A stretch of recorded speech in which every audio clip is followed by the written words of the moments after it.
That'd be cool, wouldn't it? Nobody's ever done that. That would be a nice surprise. Yeah. Mine is on. I'm gonna turn it off. But I'll make sure it does not disturb so it doesn't ring. I'd answer it. Oh. Okay, welcome everybody.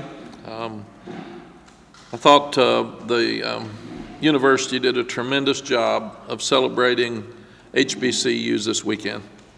It was exactly, in fact, it was better than what I had expected.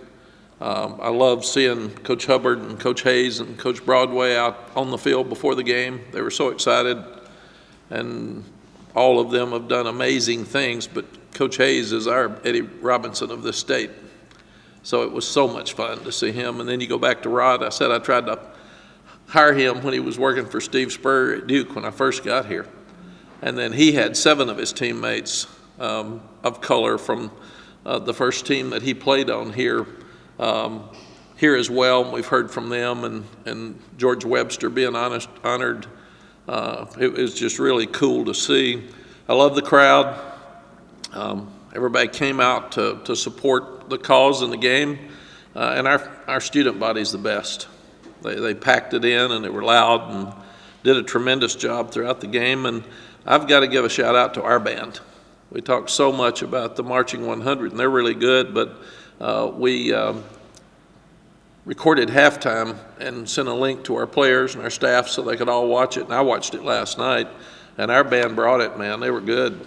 They hung in there. So I'm really, really proud of them and the 2 bands, but all of the recognition it brought the HBCUs was what that was all about, and I thought it really worked well.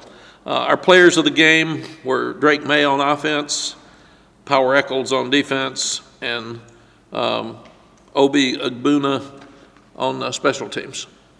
Those 3 guys played so well. There were a couple of guys that were unnoticed that really helped us win the game. And on offense, that was DJ Jones. He did so many things in protection to help us and save us in a couple of instances where we could have had a sack. So we're really, really proud of him and the experience he brought with the young backs around him. And also DeAndre Boykins. He played 68 plays. He made so many plays on defense. And when Tony got hurt, Storm was going to play half the time at star at our nickel position, and he obviously couldn't. So DeAndre had to stay in there the whole game, and Storm played a lot more than we planned on him playing. And also then Dante Bellflower played a lot more, and Marcus Allen. Marcus played about 15 plays, I think, so he played quite a bit more than we thought as well, and you've just got to do that. Just looking at the keys to the game, we have keys to victory every week, and that's something that we mark down for the players. And if we're in yellow and they're not, then we've won the game. And when you look at what happened, we rushed for 314 yards. They rushed for 56. They had 27 rushes for 56 yards, which is 2.1 yard per average. We had 40 carries for 314 yards, 7.8 yard average. Usually if you do that, you've won the game, because the number of carries means you're making yards when you carry it. If you've got fewer numbers, it means they stopped your running game. So we're very, very proud of that with a new offensive line and new running backs and new quarterback. We're very, very proud of the rushing yards that we had. We forced 2 turnovers and we gave up none, and we got 14 points off the 2 turnovers we forced. And that's how you win football games. We really only had 3 penalties with our blue team. We had a couple at the end, so the penalties were limited. We didn't have a sack. We didn't have a tackle for loss. We did have a couple of hurries that we need to work on. We forced 3 sacks, and they were getting the ball out of their hands so fast that we felt like that we needed to do a better job in coverage and make them hold it a little bit longer, because he was getting it out of there. And we still got 3 sacks on him. But if we had done a better job in our coverage with our linebackers, some in our drops and with our secondary, and made him hold it just a bit longer, our defensive line was there.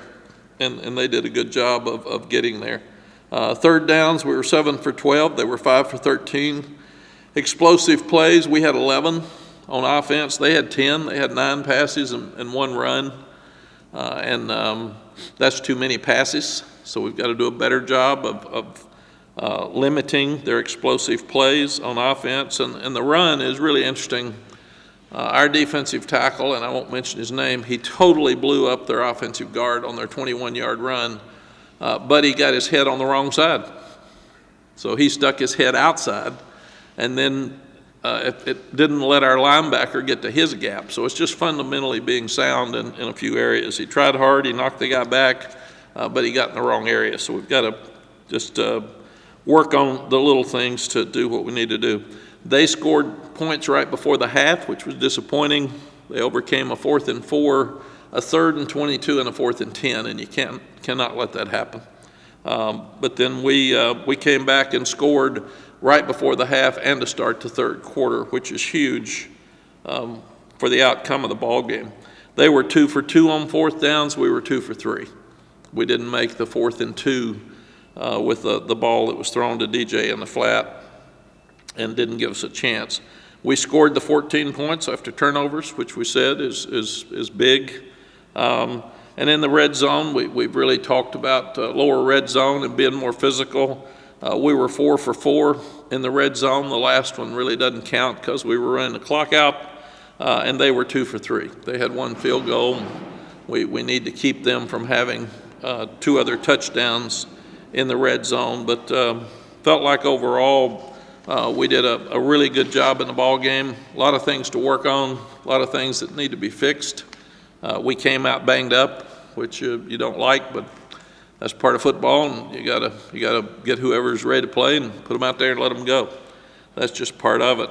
A couple of things, we completed passes to 10 different receivers.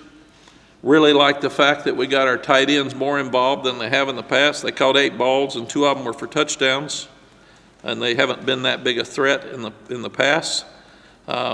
We talked about the 2 turnovers our defense forced. We talked about the 3 sacks that our defense forced, and they did a tremendous job of stopping the run.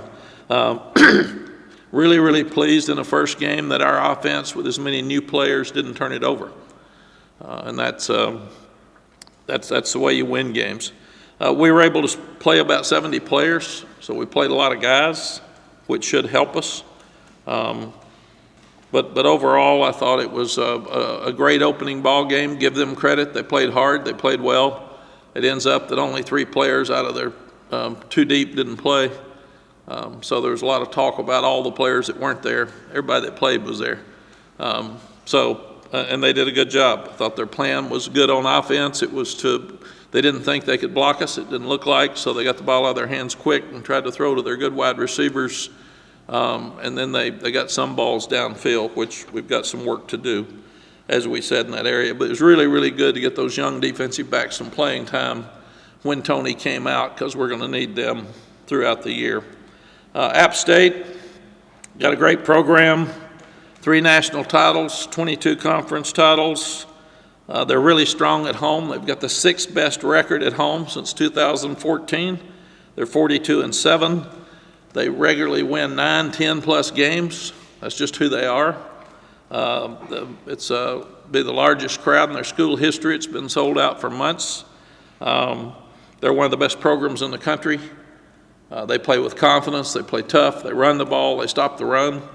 It's been amazing since Sparky and I feel a little part of that. And also, we've got Lonnie Galloway, who was there for 3 national championships, and Alex White, our recruiting coordinator, was their recruiting coordinator, and Jim Collins is on our staff, and he coached there. So we got a lot of ties with App State.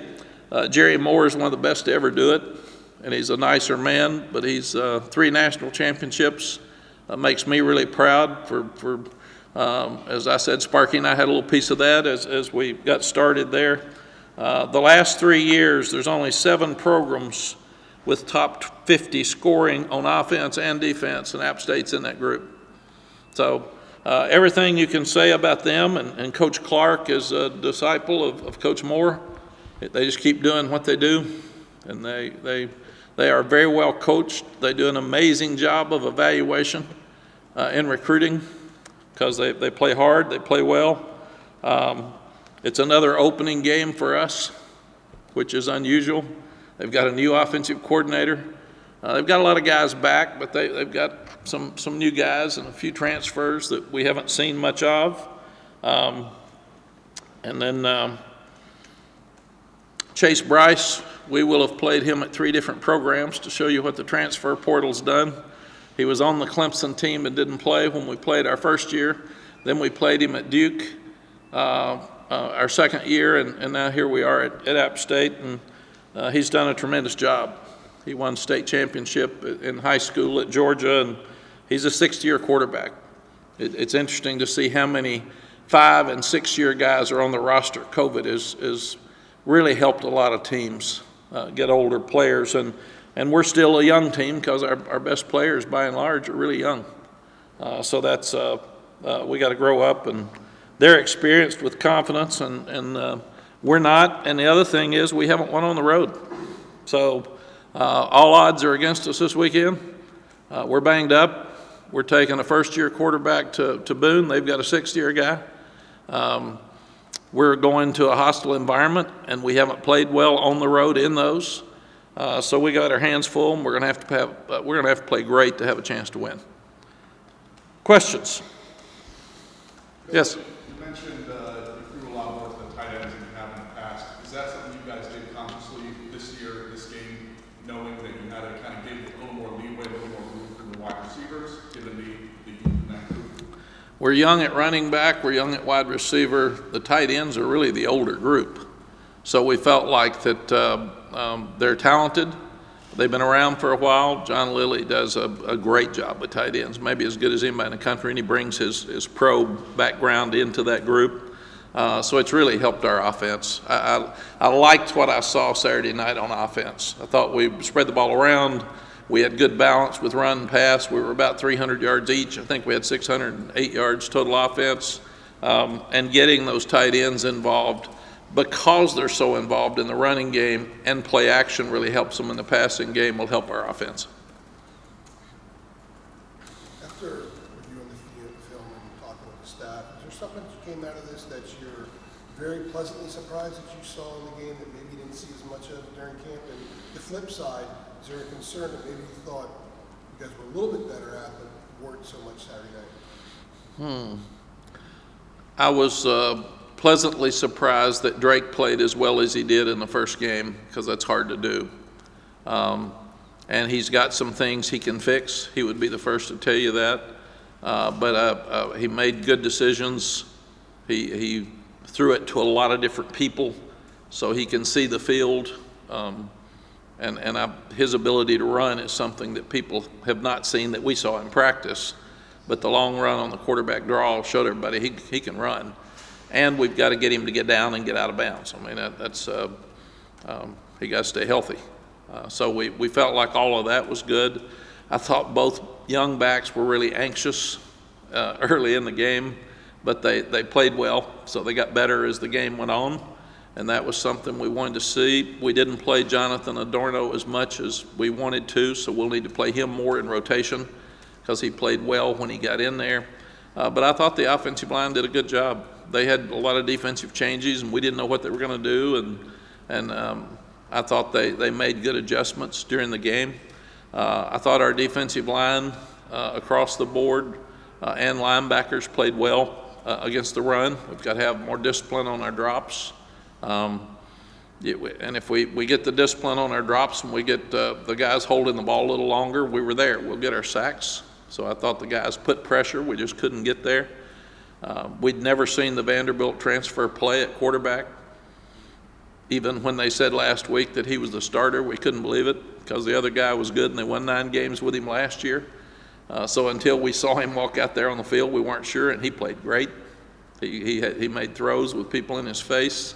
And we had some misalignments on defense that we've got to work on. And I said, that's a new staff with guys that hadn't worked together. And so I feel like they'll get better and better each week. Special teams, I thought were good. We did a good job for our first game for sure. Substitution wasn't a problem. We had a 24-yard return. We made all of our field goals. He kicked all the kickoffs out but one, and we averaged 49 yards a punt and covered him well. So I thought that the Larry Porter's transition and all the staff working so hard on special teams was good. How do you approach the depth chart after a game like this, one game, or who knows how much you can take away from it? Do you change things around, or is it just kind of competition and practice again? Same thing exactly, Ross. We've told them it's every day. Some move up, some get more playing time because of the way they played, some will get less, and then we'll go back to work tomorrow. And we had about an hour practice yesterday because they were really sore. And, you need to get all that soreness out and make them run, and you can see who is hurt in your mind and who's not. And then you come back and they have the day off today, and they'll do film study on their own, and then we'll go back tomorrow, and you really see tomorrow who's well enough to practice, because it's a rough game, and those guys bang on each other for 3 hours, and some can handle being hit more than others. But we are doing the same thing every day. The guy that practices the best is going to play. And I thought the coaches, I asked the coaches to give me an estimation of how many plays each player would play during the game. And I'll go back over it in today's staff meeting with them, but they were pretty close. They did a good job of getting the guys in the game that they needed to. How would you like that running back rotation to eventually get to, if not App State, a couple of weeks from now? I think we just got to see they're all good. You can see Elijah Green's good when he goes in the game at the end. And Caleb Hood didn't play a whole lot, but he's practiced less. So hopefully he's getting back to 100% and doing what he needs to do. By and large, and Phil can talk to you about it, I thought the two young backs did a good job with pass protection and things that are tough for them at an early age. And I said DJ really helped us because he could clean up and help when there was a guy that was free, and the other guys aren't quite ready to do that yet. So I don't know. It's I thought the young backs early kind of ran sideways, and after the game got going, they were more north and south, and obviously Omarion's a load. Larry said he was running into people early, trying to run over them, it looked like, and then he got relaxed and had fun and made some really good runs the second half. And the run that George made in the third, early fourth, whatever that was, early fourth quarter, I guess, was really special, and that shows how he is in open field. So it's a good question. I didn't think we got Kobe Paysauer in the game enough, so we'll get him more, obviously, as the year goes on, because he deserved more than he got. But when you got that many good backs, you got to figure out what each one of them does special, when they should be in the game, and not giving the game plan away with when he's in, they're going to do this, when he's in, they're doing this. So that's what we're trying to continue to figure out. We felt like it was really important to play those young backs in the opener to see what they could do and get them confidence before we headed to Boone the second week. Matt, can you put in perspective how difficult, or if running back is the easier position to make a transition, but Omarion not being an early enrollee and having spring and being able to come in and do it again? Yeah, CL, he did an amazing job because he's had 20-something days of practice, and that's it.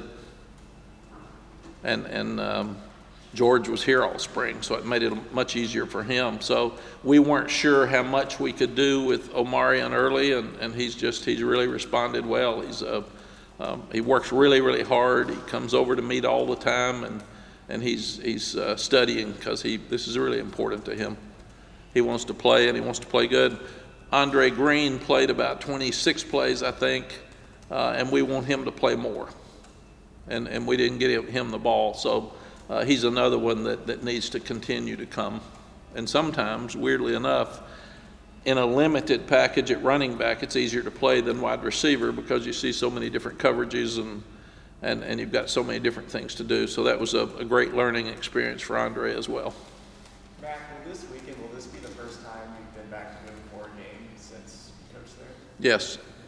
What do you remember about where that program was when you were there versus where it is now? I had just left LSU, and I'd gone to Appalachian. I think I was maybe 32. I can't remember. I was in my early 30s. And we didn't have demonstrators cars, so we had to use state cars, so we had to check them out.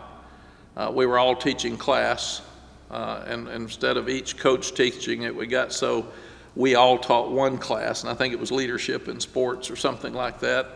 At that time, we were struggling with a SID, we were struggling with an equipment manager, and we were struggling with a full-time trainer, so we got young people to do all those things for us, and it was fun. We had to learn. You could only have 33 out-of-state players on your team because of budget. So there were a lot of different things. I remember that they had all griped about training tables, so we opened up with Wake Forest, and I told the kids, we're going to do it right, man. You're going to have steak and what you're supposed to, and the chef got sick and didn't come in. We had hot dogs and hamburgers for pregame meal before we drove down to Winston-Salem to play. I think we stayed in our dorms and got in the bus and just drove down to play the next night.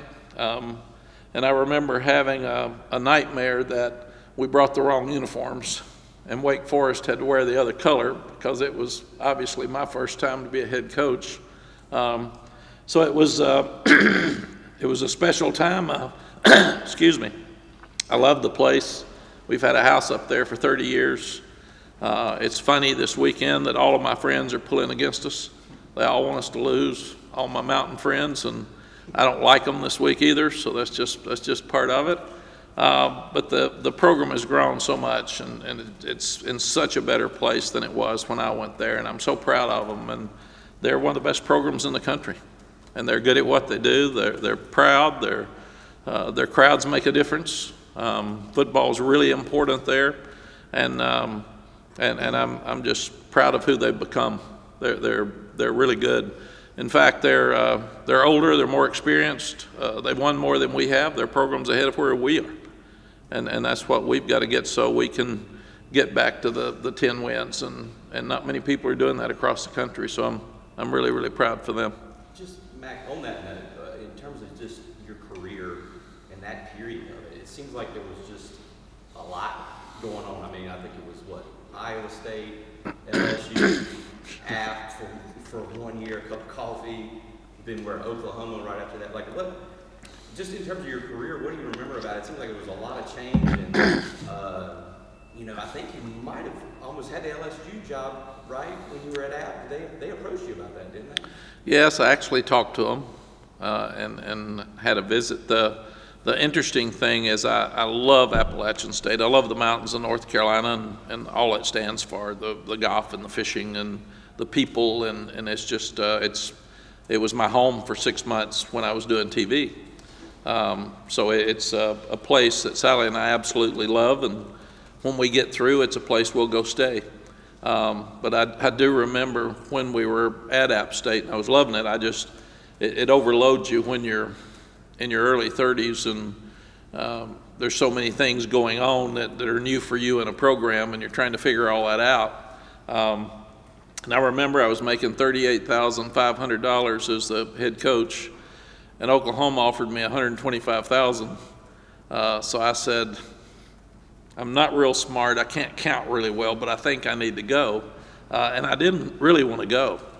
I wanted to stay, but I also knew that Oklahoma was one of the best programs in the country, and that would be a great experience for me to go call plays and work with Barry Switzer and try to win a national championship. So I hated the day I left. I actually stayed there through 2 recruiting classes and 1 season only. So and it was so funny, we went down to Wake Forest and we beat them in the opener.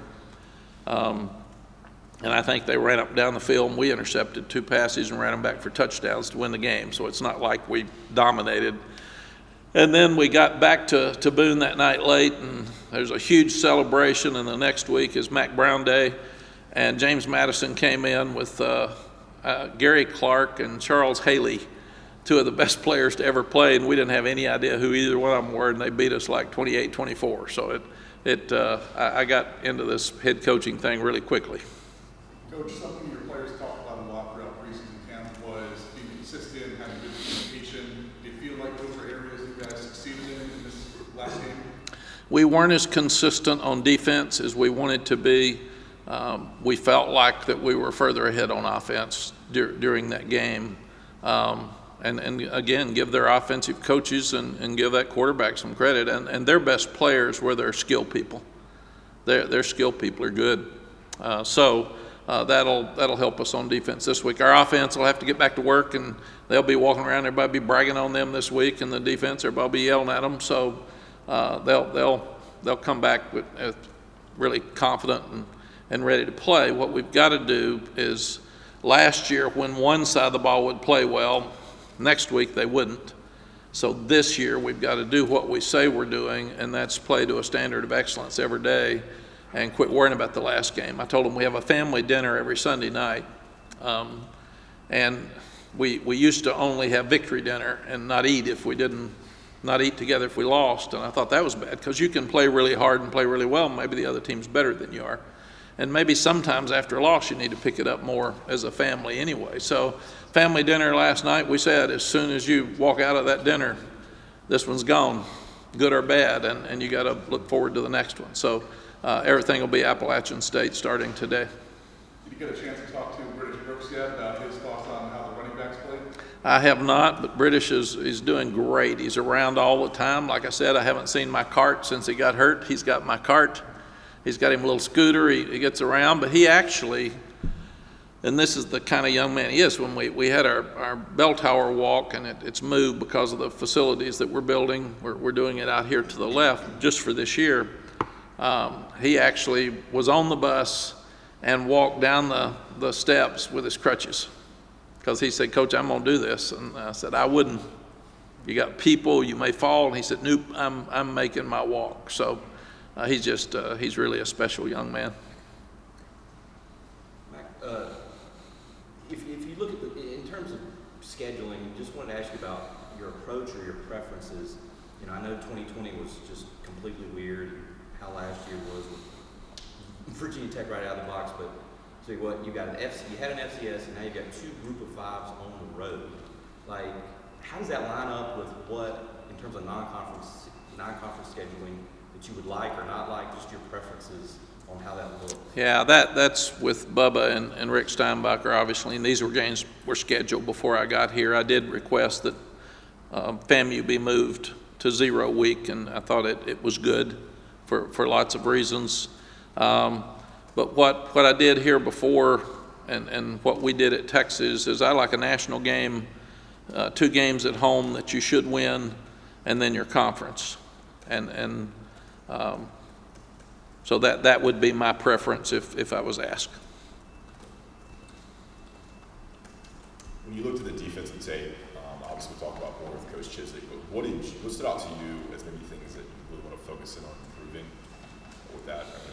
Secondary, you have a lot of passing yards, things like that. Yeah. The thing that I will say, and then I'll let Gene get into details, is if you stop the run, you usually win the game. And they had 1 run of 21 yards, and that was it. So, and they had a couple that squirted for maybe 8 yards with a zone read, and other than that, they had no running at all. So the front 7 did a tremendous job in an opening game of stopping the run, and those backs are good. One's 230, and the other one's a transfer from Pitt, and they're talented players. The second thing is you want to force turnovers, and that's hard to do, especially when you're not getting them in long yardage situations. So we intercepted a pass right before the half, but we knocked the ball loose, and Storm dropped another interception, so we could have very well had 3, which we needed to. But stopping the run and forcing turnovers and getting 3 sacks, all of those things were good. What we've got to do is play the ball better and be in better position at linebacker and secondary, because they were able to make some 3rd and longs and 4th downs that we just can't have.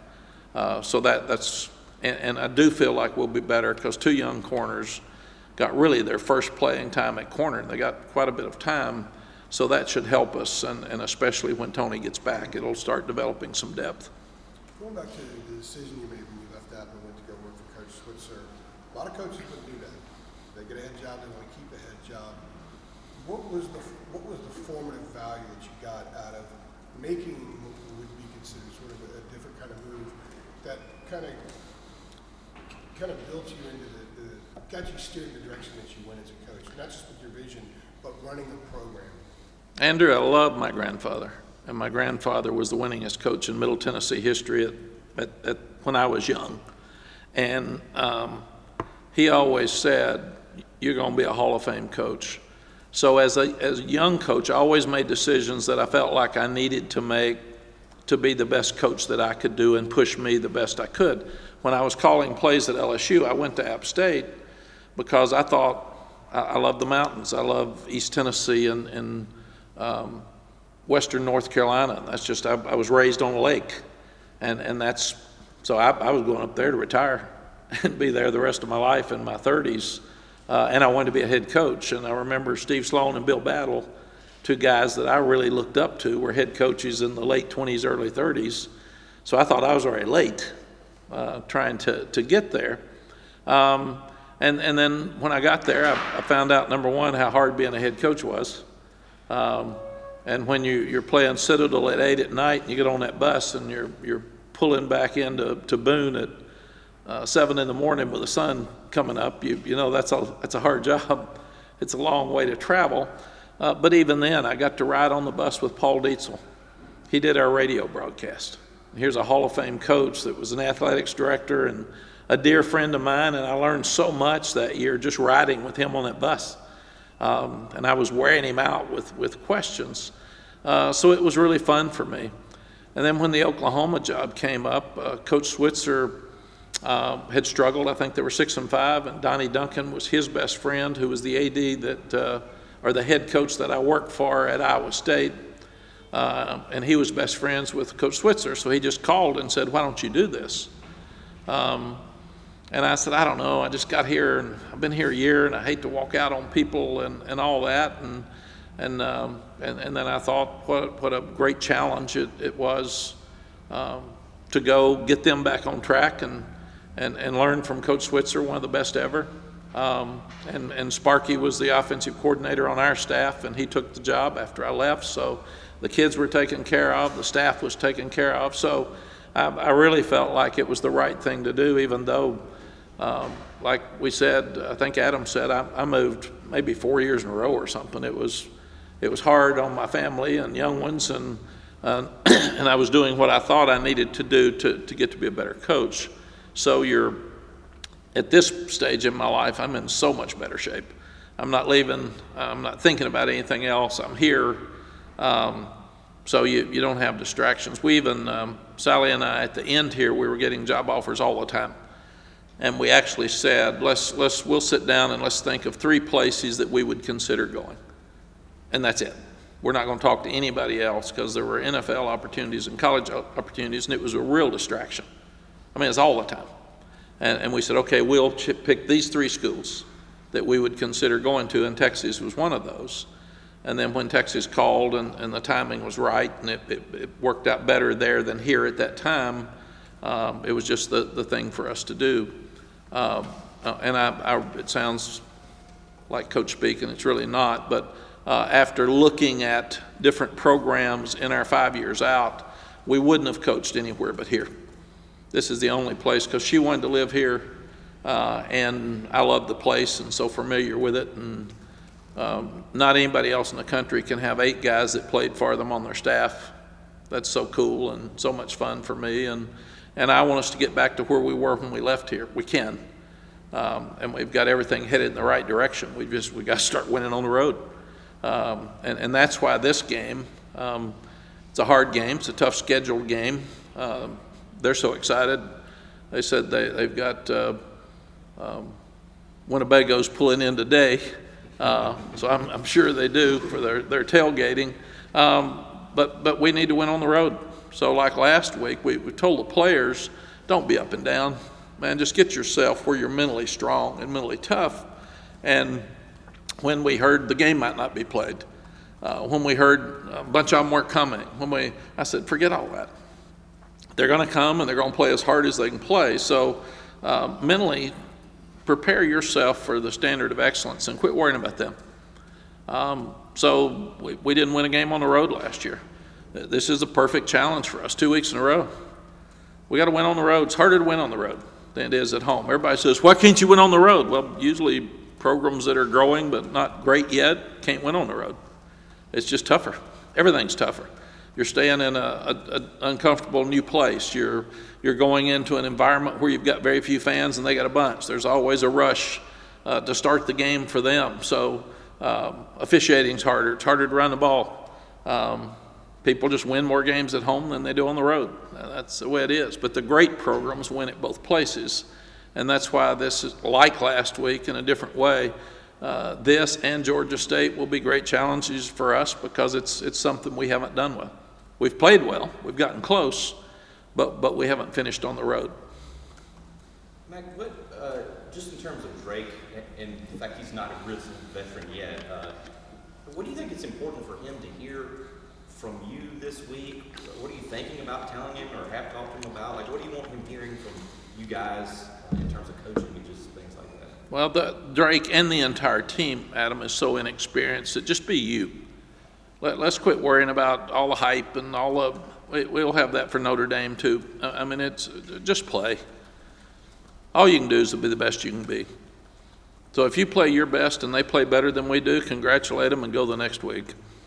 I mean, that's what you do. But what you don't want to do is get distracted by all the stuff around it and then not play well. And you can't play the game on Tuesday. A lot of people get so excited about weeks when people are excited because kids are more excited when there's more excitement from you all and the fans about the game. And because of that, they're more likely to have more energy on Tuesday, and you can't play the game Tuesday.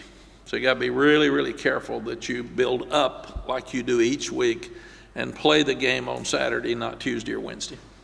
I know he's young, but do you sense in terms of his mental makeup that he's equipped to handle the highs and lows, the attention, that just everything you're going to go through to be a quarterback? I do. Sam was this way every day. I mean, he never, as you all know, he never changed anything about his demeanor or his personality. And I didn't see anything different with Drake at any point Saturday night. He came off and he might fist bump somebody or he might say that was cool, but he expects it. And he was harder on himself after the game about the 3 passes he missed than all the ones he completed. So that's who he is. He's driven. So I think he'll be excited about going to Boone on Saturday, and I don't think it'll affect him with his makeup. All right, Coach. You Got it? Anything else? Thank you, Mack. Thank you all. I will see you Wednesday. Good stuff. Thank you.